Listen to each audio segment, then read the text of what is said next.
Прошедшая неделя завершилась душевным праздником. Он был посвящен самым дорогим людям – нашим матерям. Ежегодно в последний день ноября в России отмечается День матери.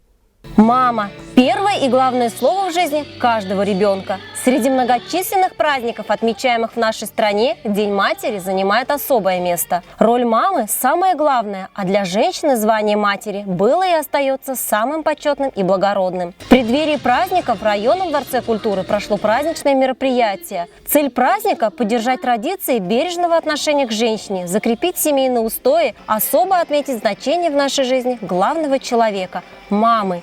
В нашем районе стала доброй традицией в преддверии Дня матери чествовать женщин, которые добились успеха в воспитании детей, многодетных мам, женщин-общественных деятелей, женщин-матерей с активной жизненной позицией в самых разных сферах. У меня двое сыновей и дочка. Она учится в БГПО в последнем курсе.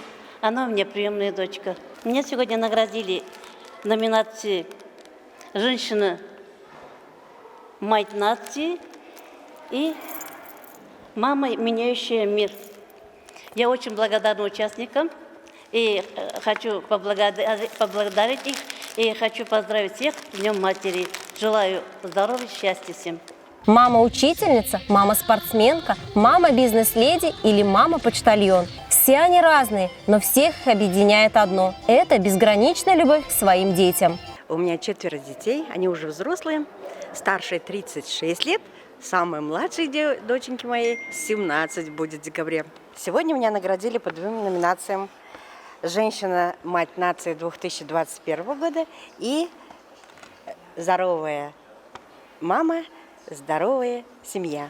Я хочу еще поблагодарить нашу администрацию за такой прекрасный праздник, который сегодня мы побывали, за такой прекрасный концерт устроили работники культуры.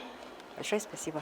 В этот день на втором этаже Дворца культуры мамы могли посетить разнообразные площадки и мастер-классы. А на праздничной сцене были подготовлены творческие номера, выступления фольклорных и танцевальных коллективов. А образцовые коллективы «Далан» и «Йондос» исполнили свои лучшие танцевальные номера, которые, несомненно, не оставили равнодушной ни одну маму в зале.